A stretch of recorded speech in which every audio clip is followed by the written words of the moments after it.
propuestas. Vamos a ver si este mecanismo funciona o si tienen la capacidad de digerir la cantidad de sugerencias que van a llegar. Esta comisión está formada, además de el ex defensor del pueblo, por el embajador Alan Wagner, Jorge Medina de Proética, Santiago Pedraglio, Elsa del Castillo, que es la rectora de la Universidad del Pacífico, Max Hernández, ex secretario del Acuerdo Nacional, Graciela Fernández Vaca, Vidal Pino, que es cusqueño de la región Cusco, Federico Chunga, y de la Secretaría Técnica Claudia del Pozo y Rolly Farfán. O sea que ya está conformada la comisión y ahora a trabajar. Pero Luz Salgado, en una entrevista el día de ayer, señaló que la conformación de esta comisión había sido un acto de desesperación, un acto de improvisación, y que más bien debió fortalecerse la CAN, es decir, la Comisión de Alto Nivel Anticorrupción. Y bueno, reiteró el argumento de que ella no asistió a la reunión del acuerdo de la reunión del Consejo de Estado porque, en fin, no está previsto legalmente y que esto era un problema interno del gobierno que querían arreglarlo, pues invitando a la presidenta del Congreso, que de alguna manera la invitaban para lavar, no dijo esto, ¿no? Pero digamos, la idea resumida es que la invitaban para lavarle la cara al gobierno. Nosotros hemos criticado la actitud de Luz Salgado de no asistir, pero en fin, tiene sus razones que también se pueden debatir. Pero lo que dijo, sí dijo algo que me parece complicado de aceptar. Dijo que no puede la presidenta del Congreso sentarse a coordinar con el Ejecutivo. Escuchemos. Yo no puedo ir a coordinar con el Ejecutivo porque no estoy sujeta a... Ni puedo tomar determinaciones que corresponden a todas las comisiones. Yo no sé cómo van a determinar las comisiones esto. Pero entonces yo no me puedo comprometer. No, llamaron como Consejo de Estado. Pero como no es Consejo de Estado, yo he escuchado por ahí otras voces que dicen Consejo de Seguridad. Tampoco es. Y yo no pertenezco a ningún Consejo de Seguridad ni Consejo de Estado. Yo ni Lescano, está bien, yo les pongo en conocimiento, pero al final, ¿qué les digo a los portavoces? La determinación la voy a tomar yo, de acuerdo a la coyuntura. No es que ahí me tienen que ordenar ni nada. La determinación la voy a tomar yo porque invitan a Luz Salgado y Luz Salgado va a tener que evaluar. Hay algo que yo he dicho desde un principio, Enrique, y quiero que la ciudadanía lo entienda. El Parlamento es una entidad que tiene sus propias funciones, entre ellas la de fiscalizar, pero yo, como Parlamento, no puedo ir a coordinar mi trabajo con el Ejecutivo. Y entonces, nosotros estamos abocados en la lucha contra la corrupción, pero tenemos que respetar nuestro fuero, y si yo no lo hago respetar, ¿quién lo va a hacer respetar? Sí. Bueno, había otra parte de la entrevista en que vuelve a insistir en que ella no puede coordinar con el Ejecutivo. ¿Y cómo es esto de que no puede coordinar? Tiene que poder coordinar. El país necesita que los dos poderes y los tres poderes coordinen. Y se necesita una coordinación entre la principal fuerza del Congreso y el Ejecutivo. Hay que definir claramente cuáles son los objetivos nacionales, qué nos proponemos, qué reformas hay que llevar adelante. Como si el Congreso dice no puede coordinar, como porque esto no, ella es una prima inter pares, y entonces ella no tiene mando sobre los congresistas, que las comisiones deciden las cosas, digamos, por sí mismas, entonces ella no puede representar a todo. ¿Cómo es esto? El Congreso sí puede elaborar una agenda no solamente en el tema de la corrupción, en todos los temas, en general, una agenda nacional, una agenda legislativa. Y esa agenda hay que coordinarla pues con la del Ejecutivo para conseguir un acuerdo sobre los grandes temas que hay que impulsar estos 5 años. No podemos perder el tiempo, el país no puede estar, digamos, sometido a los intereses políticos partidarios, ¿no? Bueno. La bancada de Fuerza Popular presentó un proyecto de ley que para aumentar el número de congresistas a 135, para aumentarlos en 5, para crear el distrito electoral de peruanos en el extranjero. Bueno, está bien, pero estas reformas tienen que ser pues integrales, tienen que darse al interior de un conjunto orgánico de reformas que mejoren todo el sistema electoral y todo el sistema político, una reforma política y electoral integral. No es esto de simplemente dar medidas aisladas sin coordinar con el resto de las cosas que hay que cambiar. Se está hablando de la bicameralidad, se está hablando de ir a un sistema de distritos electorales más pequeños para restablecer una verdadera representación. En fin, un conjunto de medidas, eliminar el voto preferencial, etcétera, ¿no? Bueno, una buena noticia que ha pasado inadvertida ha sido la inauguración de la planta de diésel de bajo azufre de Repsol en La Pampilla, por 400 millones de dólares, 470 millones de dólares. Aquí hay que decir lo siguiente, esto fue lo que llevó también a modernizar y a limpiar la refinería de Talara, pero en el caso de Repsol lo han hecho por 470 millones de dólares. En cambio, en el caso de Talara, por 4.700 o 500 millones de dólares, 10 veces más. Es una cosa inconcebible, ¿no? Bueno, todavía falta en el caso de Repsol, de La Pampilla, la modernización o la limpieza de la planta de gasolina, que son otros 280 millones de dólares. En total son 470 más 280 millones de dólares, pero no 4.000 o 5.000 millones de dólares, ¿no? Hay que investigar qué es lo que pasó con lo de Talara. Y bien, la Feria del Libro está en su pleno esplendor. Hay que ir a la Feria del Libro en Miraflores, en el Larcomar, y ahí ustedes encontrarán este libro, La Gran Reforma de la Seguridad y la Justicia. Ahí están las soluciones, a mi juicio, por lo menos, de estos temas vinculados a estos temas tan graves, que son es el primer tema en la agenda nacional. Un libro de lectura recomendada para el ministro Basombrío. Bueno, estamos con el ministro de Transportes y primer vicepresidente, que ha sido de título de primer vicepresidente, que me entiendo ha ido a la zona de Las Bambas, Martín Vizcarra. Martín, ¿cómo está? Buenas noches, ¿cómo le va? Buenas noches, Jaime. ¿Qué tal? Está? Muy bien. Bueno, usted ha ido como primer vicepresidente, ¿no? Para darle, digamos, nivel o como ministro de Transportes. Yo en realidad he ido como ministro de Transportes, ¿no? Hemos sido 3 ministros. Yo en mi condición también de vicepresidente he liderado la comitiva, pero he ido acompañado con el ministro de Agricultura, José Manuel Hernández, y la ministra de Justicia, Marisol Pérez Tello, además de viceministros y algunos funcionarios. Creo que ha sido un esfuerzo que está plenamente justificado. Todo esfuerzo de diálogo siempre va a ser bienvenido y positivo, y creo que la actitud que han tenido los comuneros el día sábado, que hemos estado allá con ellos por varias horas conversando, ha sido realmente bastante ejemplar. Ha habido mucho respeto, mucha receptividad, y ha sido un diálogo amplio, donde finalmente las autoridades que estaban ahí representadas por el gobernador regional de Apurímac, el alcalde provincial de Cotabambas, el alcalde de Chalhuahuacho, que es el distrito donde está ubicado el anexo de Quehuire, donde estábamos, finalmente tuvieron intervenciones muy centradas sobre la situación en la que se encuentran y cómo quisieran tener una posibilidad de desarrollo, el cual compartimos plenamente como gobierno. Los llevaron a la zona misma de Quehuire, donde está la carretera bloqueada, es decir, donde se estaba en ese mismo momento cometiendo un delito. Donde incluso fue el enfrentamiento y había uno de donde fue el enfrentamiento. Uno de los comuneros había perdido la vida, ¿no?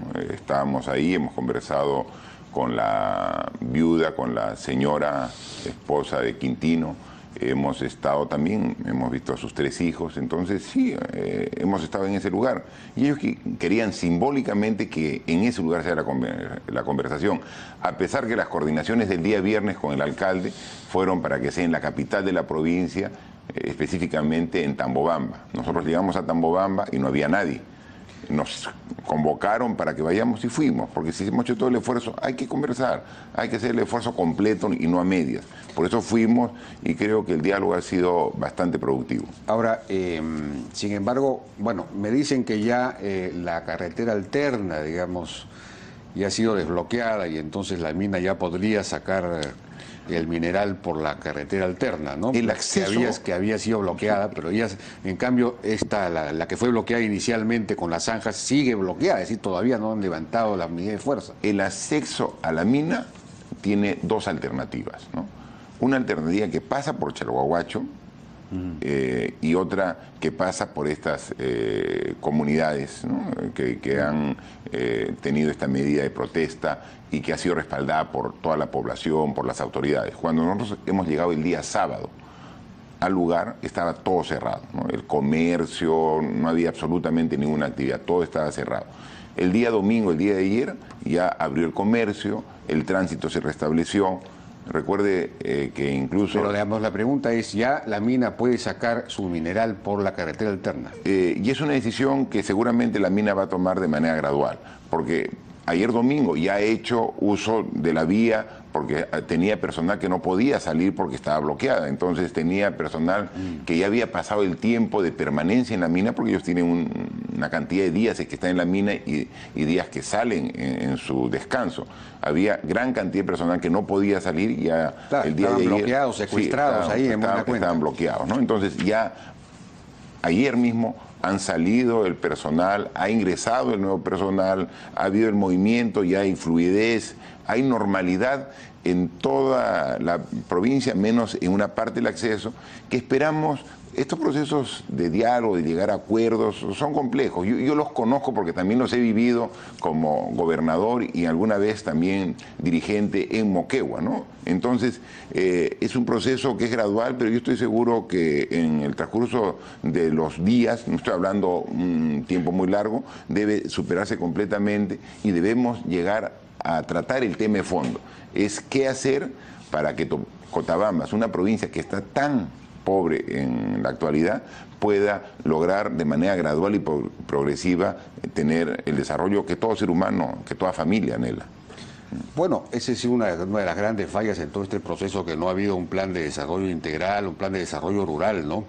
Ha habido, sin embargo, la mina ha invertido más de 1.000 millones de soles, cosa que no se ha dicho, pero no ha habido un plan que haga que la gente, que los campesinos generen ingresos por su propio esfuerzo, digamos, incrementar su propia productividad.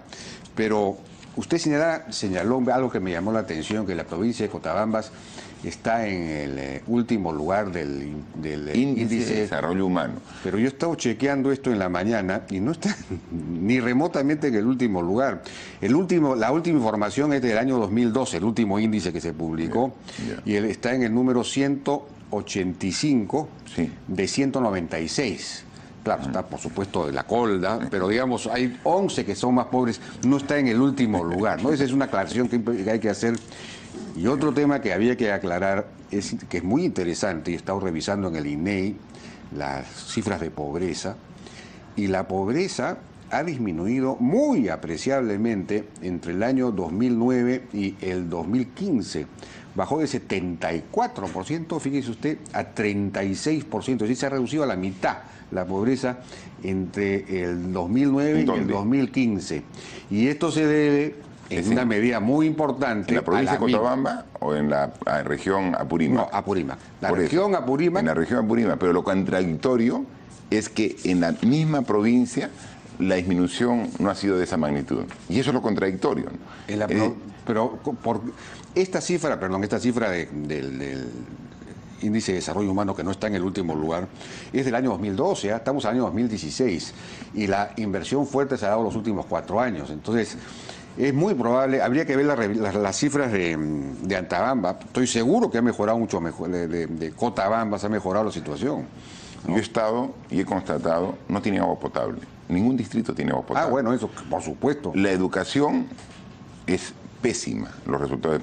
Y precisamente el índice de desarrollo humano no solamente ve lo que puede ver cómo se mide el nivel de pobreza, es simplemente ingreso. Entonces, claro, si ha habido trabajo en los últimos años, puede haber aumentado el ingreso, pero si no tienen agua potable, si no tienen accesos adecuados, si no tienen buena educación, si el sistema de salud es malo, definitivamente su índice de desarrollo humano no progresa, no mejora. Entonces, ese es el tema, dar un plan de desarrollo integral. Pero esa parte es la responsabilidad del Estado, porque con la inversión que ha hecho la mina, incluso en cosas que le corresponden al Estado, 1.000 millones de soles ha invertido en programas de desarrollo social, la pobreza se ha reducido a la mitad, la pobreza monetaria. La pobreza monetaria. Ahora, no hay agua potable, eso es responsabilidad del Estado, ¿no? Entonces, digamos, hay que aclarar bien las cosas porque si no se demoniza a la empresa y eso sí es negativo, ¿no? No, pero el tema es que es una responsabilidad compartida. También. Es una responsabilidad compartida y hay que atenderla, porque si no vamos a seguir con este tipo de manifestaciones, movilizaciones y conflictos, porque no se entiende de que finalmente, ¿para qué hacemos tanta inversión?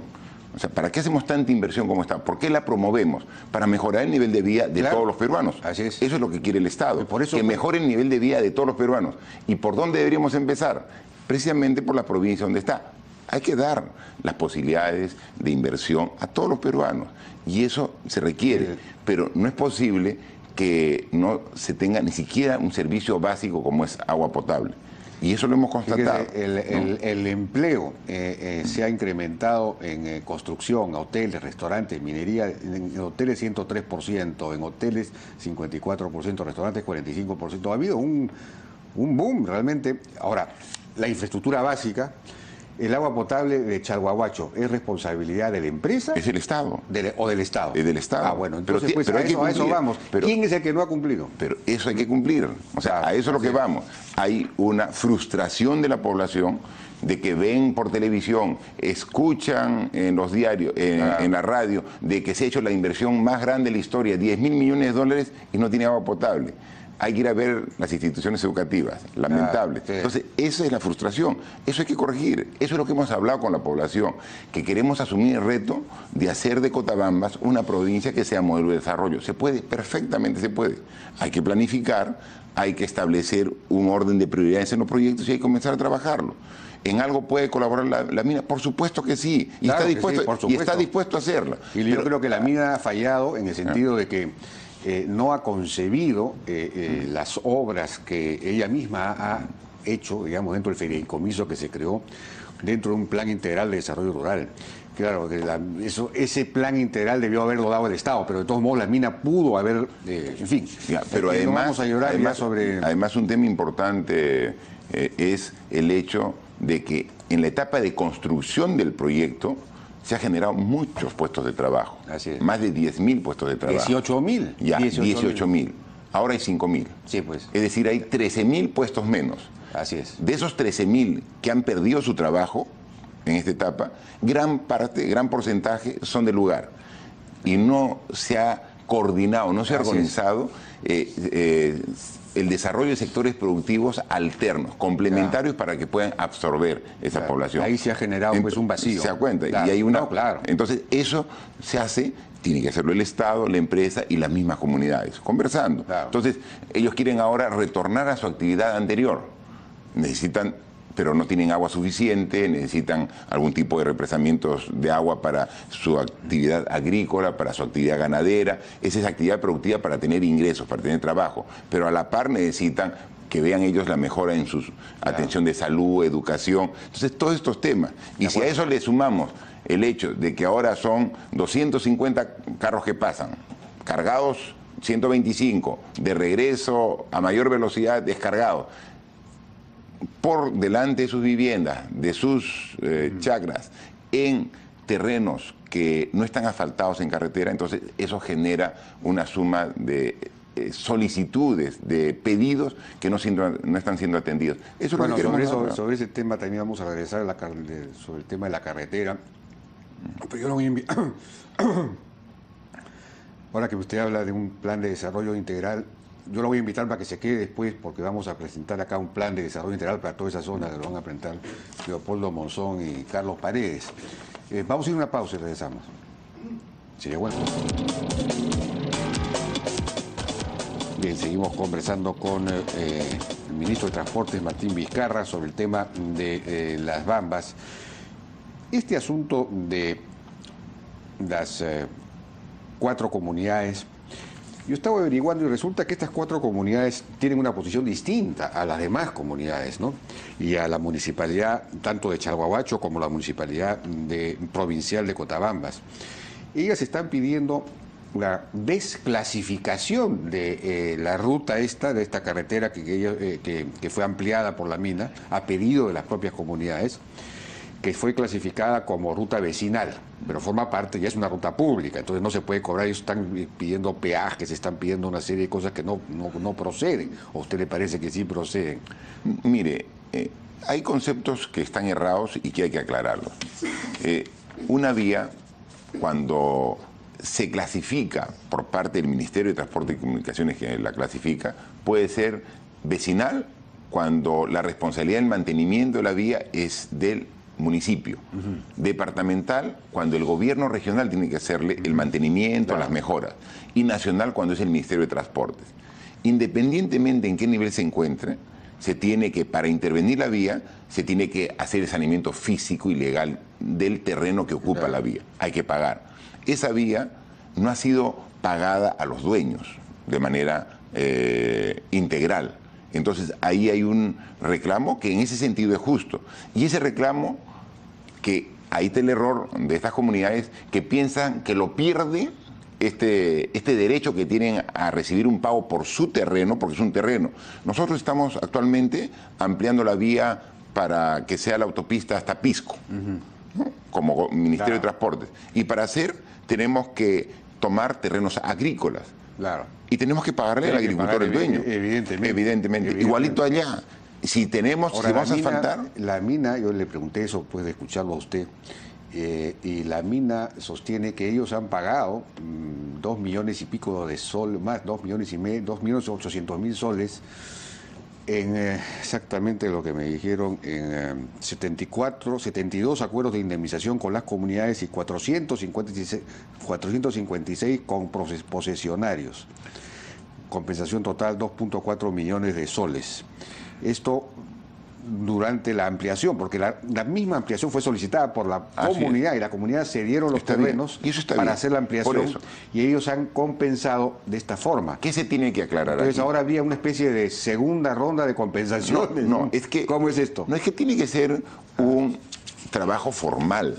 Se tiene que determinar un área, se tiene que haber una extensión, se tiene que determinar, o sea, tiene que haber un plano de ubicación, un plano perimétrico, un areado que se haga el tema, y luego se ve cuál es el costo, se llega a un acuerdo con el propietario y se paga, pero es un documento formal. Eso de ahí ¿Ese luego, pago quién lo tiene que hacer? ¿El Estado? Cada vez que el Estado interviene en una vía, tiene que hacer el Estado, ¿no? Ahora, si esta vía es mayoritariamente usada en un gran porcentaje por un solo usuario, el Estado verá cómo le pide al usuario para que... Oye, estos pagos que ya se han hecho por 2 millones y medio...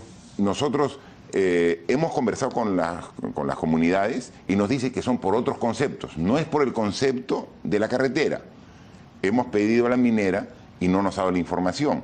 Entonces no es que haya un documento formal, notarial, donde diga que pagamos por la compra de un terreno para hacer una carretera. Eso no existe.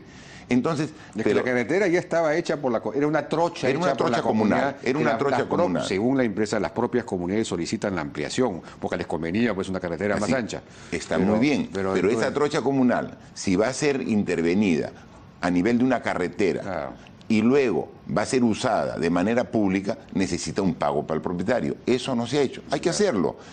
Lo que sí es que esos 2.4 millones no son un pago para el propietario. No está garantizado, no está asegurado, no está respaldado de que ese pago sea hecho por la compra de ese terreno para hacer la carretera. Los comuneros dicen que son por otros conceptos. Le pedimos a la minera y no nos da el documento. Ahora, la información que yo he tenido del propio Ministerio de Transportes es que las comunidades, estas 4 comunidades, están pidiendo la desclasificación, es decir, que salga del Sistema Nacional de Carreteras, precisamente para que sea considerada como propiedad de ellos y entonces poder reclamar estos pedidos, estas indemnizaciones que están pidiendo de 6 millones de dólares, no sé cuánto. En cambio, todas las demás comunidades están pidiendo al revés. Es decir, y la Municipalidad Provincial de Cotabamba está pidiendo que se clasifique como nacional esta vía para que sea pavimentada. Y al ser pavimentada ya no hayan estos polvos y estas cosas. Pero aparentemente a estas 4 comunidades no les interesa tanto el tema de los polvos, sino recibir la plata. No, entonces, no, porque los polvos...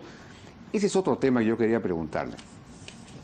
¿Qué dice la UEFA La UEFA, digamos, es importante medir el tema de los polvos. Según la empresa, hay 10 unidades, 10 monitoreos, 10 medidores, digamos, y los polvos la polvareda no sobrepasa los límites aceptables, los límites permisibles, los límites de las estándares ambientales.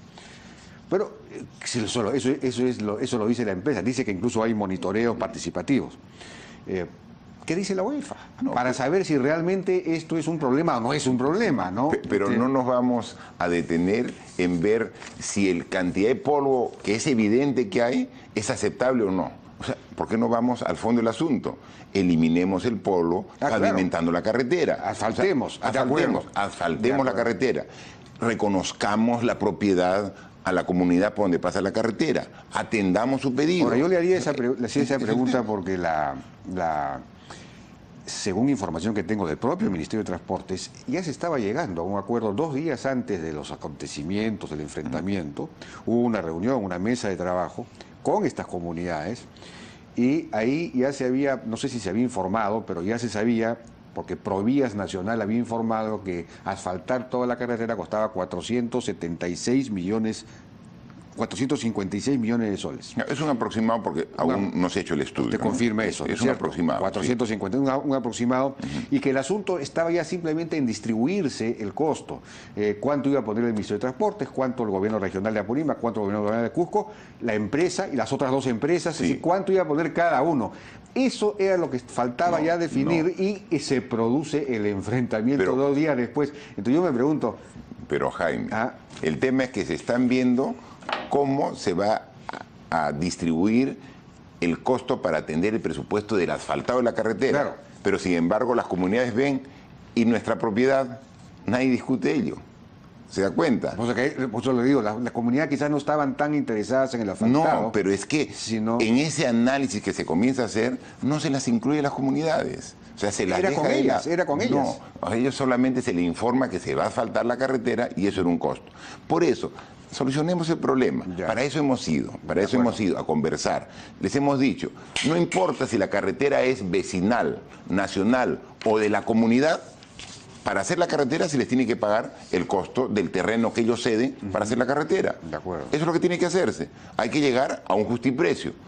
Eso puede tomar un tiempo, porque ellos seguramente tienen una expectativa elevada y luego el valor que se supone es menor. Hay que llegar. Para eso hay que conversar. Una vez que se llega a un precio de mutuo acuerdo, se hace una transacción formal, se paga, se transfiere la propiedad de esa franja de la carretera y se construye la carretera. Ese es el procedimiento que hace carreteras en costa, sierra y selva del Perú, en todas partes. Eso ya me quedaba la duda porque la empresa ha hecho unos pagos, no serían por la... Dicen por otros conceptos porque ellos han dado una serie de terrenos para otras instalaciones. Dicen específicamente que por la carretera no hay y no hemos tenido nosotros ningún documento que así lo acredite. Veámoslos, trabajemos, eso es lo que queremos. Hay convenios firmados, según ellos. Por eso no tenemos acceso y es lo que queremos ver.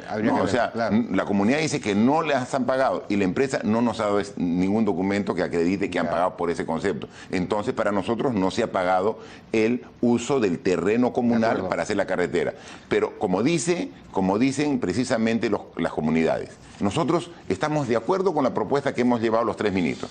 Queremos un plan integral de desarrollo. Nuestro problema es con la empresa que está usando nuestra carretera sin ningún pago.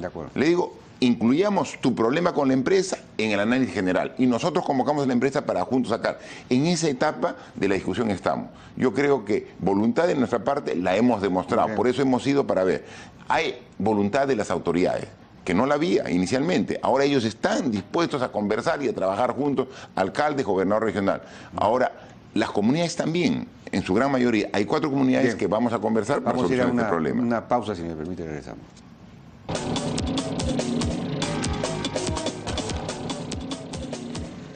Bien, seguimos conversando entonces con el ministro de Transportes, Martín Vizcarra. Se ha ofrecido una propuesta en 45 días. Yo, como le decía, yo lo invito a que se quede después para ver el planteamiento que van a hacer Monzón y Carlos Paredes. pero porque resulta fundamental que los campesinos, en lugar de depender de la mina o depender de pagos de la mina, porque en realidad en este caso estas 4 comunidades, hay 3 o 4 abogados que se han metido y son los que están, digamos, han llevado a las comunidades hasta el extremo de cometer un delito, que es bloquear la ruta, ¿no? En fin, les están vendiendo cosas que no necesariamente son ciertas. Pero si los comuneros incrementaran su productividad, tuvieran riego por aspersión, y también pues agua potable y todo lo demás, bueno, los comunes tuvieran, entonces se convertirían en empresarios en buena cuenta, no dependerían de la mina, generarían sus propios ingresos, se volverían ricos con su propia actividad, ¿no? Eso es fundamental. Y eso hay que hacerlo. Hay gran parte. Esa es la propuesta. Ya hay algunos comuneros que son empresarios. Ya hay servicios que tiene la mina que son brindados por las comunidades. Hay servicios que la comunidad brinda. Hay trabajadores, no en la proporción que ellos quisieran, pero también hay un porcentaje, según ellos, todavía reducido de trabajadores que son de las comunidades. Pero no van a poder atender la necesidad laboral de todos. Es ahí donde se necesita trabajos que sean de otras actividades, que sean de la agricultura, que estén ligadas a la ganadería. Pero para ello hay que dar las condiciones. Y ahí tenemos que desarrollar proyectos para trabajar de manera conjunta con ellos. Este proyecto Las Bambas fue un ejemplo de lo que ahora se llama adelanto social. Se generó un fideicomiso con 70 y 80, casi 80 millones de dólares. La propia empresa ha invertido, en total la empresa ha invertido como 1.000 millones de soles en proyectos de desarrollo social, productivo, pero aparentemente no dentro de un plan integral de desarrollo, ¿no es cierto? Así es lo que Entonces, falta. En muchos casos, esa plata o la plata que ha dado el Estado se ha dado a los gobiernos locales. Y los gobiernos locales no la han sabido invertir, o ha habido corrupción, o en fin, por eso es que no ha funcionado este tema.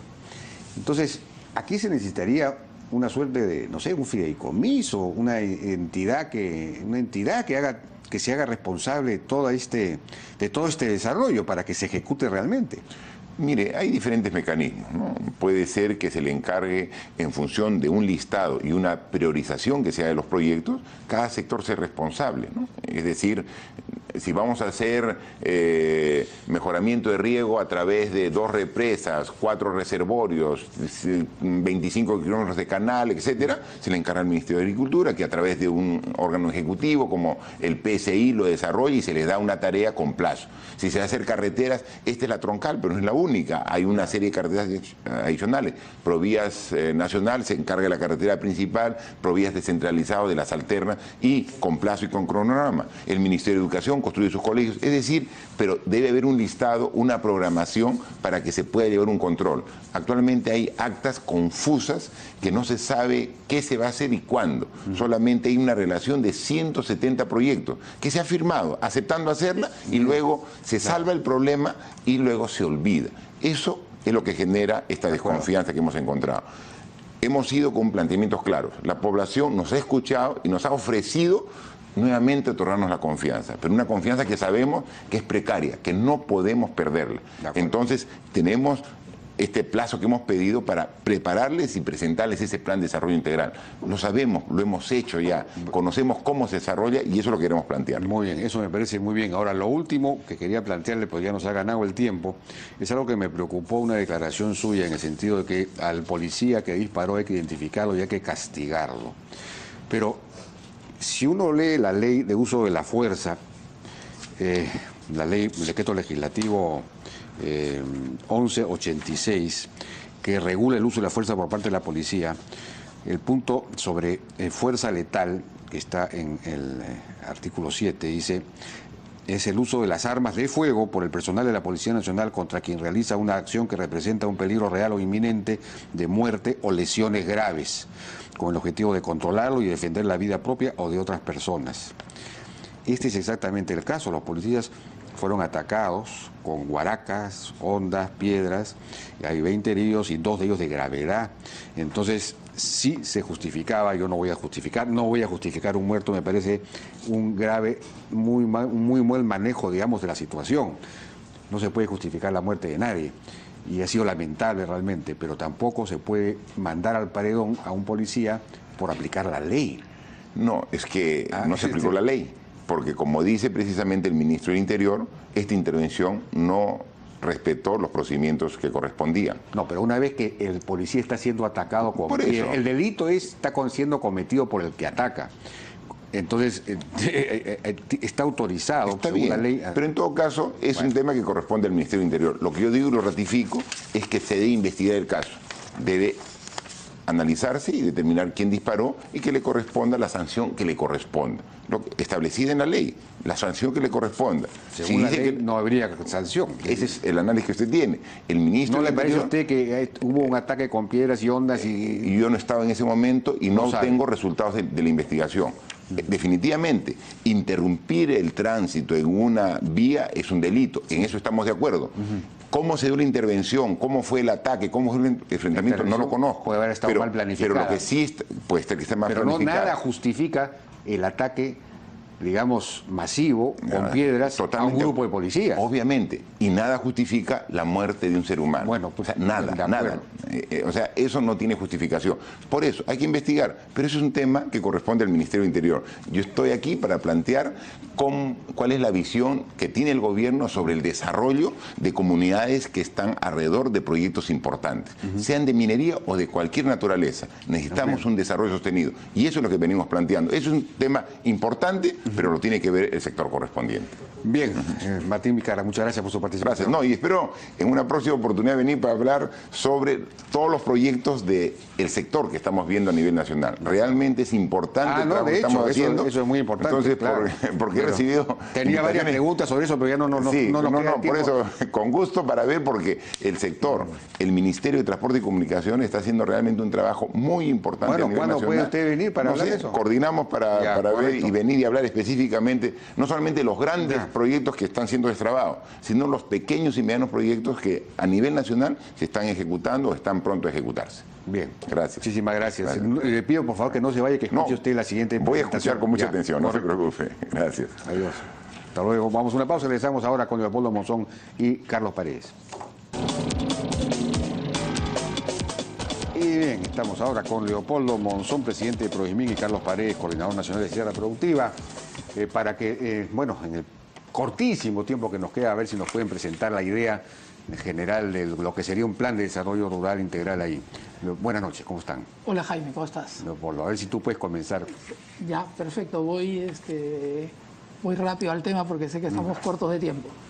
Esto data de un trabajo de los últimos 8 meses, hechos bajo el auspicio del Banco Mundial y con el Ministerio de Energía y Minas anterior. Ya. Y justamente, coincidentemente, el estudio era complementar el tema de minería, agua y planes de desarrollo en esa zona. Entonces, si mostramos en pantalla el trabajo, identificamos el proyecto Las Bambas, identificamos toda la cuenca que comprende el proyecto Las Bambas, que se llama el Alto Apurímac. Entonces, acá está el proyecto Las Bambas y en azul se ve toda la cuenca completa. Miren, lo primero es, miren la acción de Sierra Productiva con respecto a la zona y sus alrededores. Y acá está el número de intervenciones de Sierra Productiva. Las anaranjadas son menos de 50 hasta más de 500 en la zona. O sea, lo que quiero decir es que Sierra Productiva ha intervenido y conoce muy bien la zona de que estamos hablando, y muy cercano a la mina y muy cercano al... Ahora vamos a ver cómo esto se integra.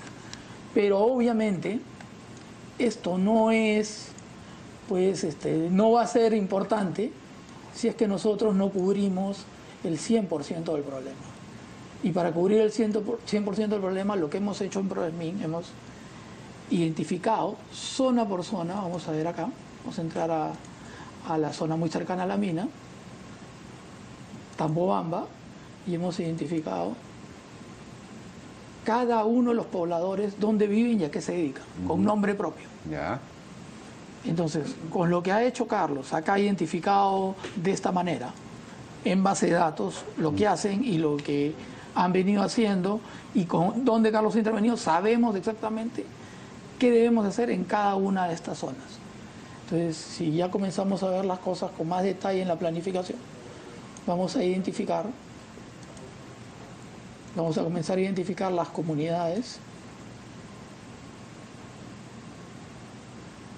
y vamos a identificar los predios de cada una de estas personas. Entonces sabemos, y luego, sumado a esto, vamos a ver la parte del desarrollo económico, agropecuario, que se puede llevar en cada uno de los frentes.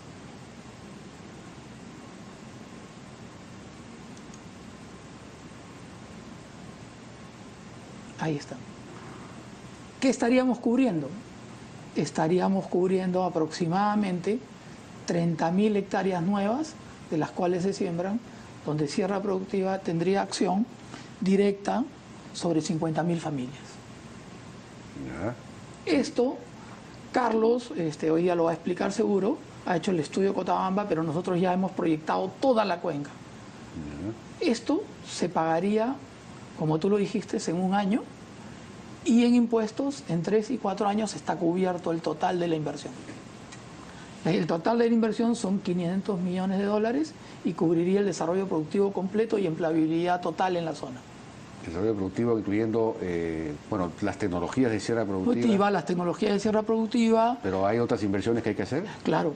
Entonces, ¿esos 500 millones incluyen esas otras inversiones? Ya, estos 500 millones es la inversión en Sierra Productiva. Ya. Y luego viene toda la inversión que hemos calculado en el estudio que hicimos para riego, para todo el tema de riego y hidrografía. Y entonces acá viene el gran problema. Como le decía el ministro hace unos minutos, esta zona está, no solamente hay 170 proyectos en acuerdo, hay 4.500 proyectos SNIC desarrollados, superpuestos unos de otros, y aprobados, desaprobados en toda la zona. Entonces, tú los puedes observar rápidamente, los voy a ubicar, y lo que vamos a ver es los proyectos. ¿Pero ustedes han hecho una priorización? Exactamente. Entonces, mira, de los 70 proyectos que se hacían mención, mira, acá están pintados todos los proyectos SNIC en la zona. Acá hay 4.000. Los que estaban en materia de discusión, que son los 170 proyectos famosos, esos, si se integran, nos darían 14 proyectos integrales. O sea, integras todo un eje de desarrollo de agua potable y desagüe. Ya. De eso haces un proyecto. Ya. Todo el desarrollo de caminos vecinales, carreteras principales, todo eso es otro proyecto. Ya. Entonces no se puede andar haciendo pues de esta manera que o sea que esos 170 en realidad son 20. Son 20 nada más. Ya. Entonces nosotros no podemos ir andando haciendo, por decir, proyectos acá, como los que te voy a mostrar ahorita, que cada uno tiene su propio SNIC y cada uno... Entonces no puedes... Esto es imposible de planificar de esta manera. Claro. Y más en un país atomizado con centros poblados que tienen 5 habitantes y otros tienen 50. Entonces esto hay que hacerlo integrado. Integrado. ¿Y eso y cuál sería la gestión de esto? ¿Que debería haber un fideicomiso, una gerencia central? Claro. Entonces, ya cuando hicimos el estudio con el Banco Mundial, arrojó que toda la cuenca necesitaba una inversión de 500 millones de dólares, pero que es fácilmente pagado. Hoy día, los primeros años, ¿qué va a pasar con el proyecto Las Bambas? Como ha sido la inversión muy grande, se va a descontar y las utilidades van a ser cortas. Pero las utilidades más importantes se van a ver a partir del 5º o 6º año. Pero el proyecto tiene 40 años de vida. Entonces, trae a valor presente el valor del proyecto y coge un 20-30% de ese valor y desarrolla toda la planificación. Eso te da 1.000, 2.000 millones y ya acabas con el problema de una vez por todas, porque hoy día va a ser Cotabamba, mañana Chalhuahuacho, pasado mañana Choquequirao, mañana otra zona, todos, porque todos tienen la expectativa que le ha dado esta mina y la promoción que se ha hecho con respecto a ella, ¿no?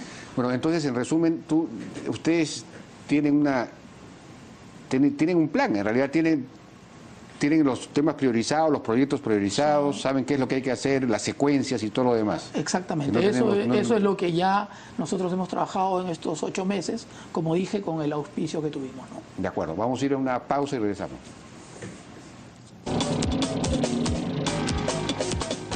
Antes de pasarle la la palabra a Carlos muy brevemente. Por lo que he entendido, estamos hablando de que Sierra Productiva costaría 500 millones de soles dentro de un plan integral que costaría 500 millones de dólares. Exactamente. O sea que 500 millones de soles dentro de 500 millones de dólares. Y que esto se financiaría con... el adelanto del canon. El adelanto del canon. Exacto. De acuerdo. Carlos, ¿qué es lo que tú puedes decirnos acá? Bueno, gracias, Jaime. Primero, que estamos frente a la empresa minera número 5 a nivel mundial en poderío. Segundo, es la inversión minera hecha más grande que jamás el país ha recibido, 10.000 millones de dólares. En tercer lugar, está en un departamento que es un pañuelo. Son 500.000 habitantes los que hay en 7 provincias, 80 distritos. Y estamos ante 84.000 unidades productivas que viven de la agricultura y unas 100.000 familias que viven de actividades no agropecuarias. Entonces, la gran idea es cómo se podría generar una operación global, integral, pero además integradora, que permita poder abarcar las 84.000 unidades productivas existentes en todo Apurímac, más atender las actividades no agropecuarias de las 100.000 otras familias existentes. Entonces, para el caso de Cotabambas en específico, existen 10.035 unidades productivas. Y nosotros planteamos la posibilidad de hacer una acción concentrada e inmediata. Ya. Y en menos de 6 meses podrían esas 10.035 unidades productivas ser atendidas con la instalación de un módulo que integra 2 dimensiones a partir de la concentración del agua. Un reservorio rústico que tiene a su vez 4 servicios. Uno para agua potable con purificador, nanopurificador que le permite el agua potable. Segundo, riego tecnificado. Tercero, bebederos para los animales. Y cuarto, un biodigestor para poder procesar todos los desechos humanos que permitan reutilizar las aguas tras la purificación que hace este biodigestor. Entonces, juntamos 2 dimensiones. Agua potable, no ingresan factores que provocan males estomacales, diarrea, etcétera, que llevan a la desnutrición y a la anemia. Y segundo, alimentación, acceso masivo al mercado e ingresos. Eso, a su vez, va de la mano con la generación de mercado, con la generación de valor agregado, con el desarrollo productivo. Y en segundo término, lo mismo, una actuación sobre las 444 instituciones educativas existentes, para que estas 444 instituciones educativas tengan las tecnologías de cierre productiva instaladas dentro de la unidad para poder desarrollar educación productiva. Con la orientación que varias veces tú has conversado con Sala y Martí, que es más campo, menos aula, con el aprender haciendo, que permita generar innovadores, que permita que la gente haga, transforme y ahí se eduque y aprenda algo que jamás se va a olvidar. Entonces, ese accionar estaría en ese mismo proceso. Serían los mismos yachachis de sierra productiva los que capacitan en esas 3 dimensiones. La del agua potable, la del desarrollo productivo y la educación productiva emprendedora. Todo esto está valorizado por lo que hemos apreciado en una inversión de 10.000 soles por familia y 20.000 soles por institución educativa, lo cual nos conduce a una inversión de 105 millones de soles para este primer paso. Cotabambas. No, para solo Cotabambas. Yeah. Para este primer paso y, digamos, porque Leopoldo ha hecho un cálculo ya más sobre el total de las tecnologías de sierra productiva. Yo estoy hablando de 12 tecnologías de carácter productivo, o sea, más lo del agua potable. 105 millones de soles es una cosa perfectamente abordable. Si con eso vamos a pasar al siglo y mira, Jaime, y se genera adicionalmente a este tema del manejo del agua, está planteado que en un arco imaginario encima de la parte alta de cada manantial que aprovecha cada familia, poder construir 5 reservorios, pero sin impermeabilizar, con el propósito de que el agua de la lluvia infiltre y que pueda cada familia tener un sistema de infiltración, servicios ambientales, de poder generar. Eso nos llevaría a más o menos inyectar 2 millones de metros cúbicos al acuífero interno, lo cual va a aumentar la capacidad de agua y va a aumentar la capacidad de cada familia de poder extender su frontera agrícola propia, familiar, de modo tal que el beneficio es de hoy, pero es un beneficio a futuro, que permite poder generar todo este proceso de ampliación. ¿Cuál sería en esa combinación? Por tanto, ya estamos en 4 asuntos. Agua potable, desarrollo productivo, con mercado, instituciones educativas, y el otro es servicios ambientales, que a su vez tienen mecanismos de reconocimiento y pago internacionales relativos a lo que implica estos servicios ambientales. Naciones Unidas está trabajando sobre ese tema, el propio Ministerio de Ambiente está sobre ese tema, hay una norma que está regulando este asunto, y en fin, también es otra parte de lo que hay que contar de capitalización que se genera con el desarrollo de sierra productiva. ¿Y cuál es el resultado de esta inversión en términos de la generación de nuevo valor? Porque la gran diferencia que hay entre sierra productiva y las ayudas asistencialistas es que la ayuda asistencial es dinero a barril sin fondo. No sirve para nada. En cambio, esto ayuda a que cada persona, cada familia se convierta en una suerte de microempresa que genera valor. Así es. Y esa generación de valor está calculada por nosotros, por la experiencia, en 500 soles mensuales de ingresos no monetarios, que son todo lo que recogen como comida para alimentarse en otra dimensión. Abundancia y diversidad, lo cual a su vez mejora su salud y su desempeño. Segundo, es ingresos monetarios por ventas de sus excedentes, que parten por aproximadamente 500 soles, pero se disparan hacia 1000 soles, hacia el primer año. Nosotros tenemos ejemplos en Tamburco, ahí mismo en Apurímac, que en 6 meses familias han saltado a ventas de 1000, 2000, 3000, 4000 soles. Mensuales. Mensuales, ventas mensuales. Y aquí podríamos estar hablando de un promedio de 1000. Con menos de una hectárea. Si estamos 1500, estamos hablando de 18.000 soles de ventas al año. Multiplicado por las 10.035 familias, estamos hablando de 180.630.000 soles. Es decir, una inversión de 105 millones te conduce en el primer año a generar un nuevo valor de 180 millones. Extraordinario. Entonces, yo digo, ahora el gobierno ha comprometido con la sociedad de Cotabambas, con los campesinos, la necesidad de responder. Acá está la base de la respuesta. Y nosotros tenemos un acuerdo con el gobierno de Pedro Pablo Kuczynski de poder aplicar esto. Francamente, yo creo que la pelota está lista como para meter el gol.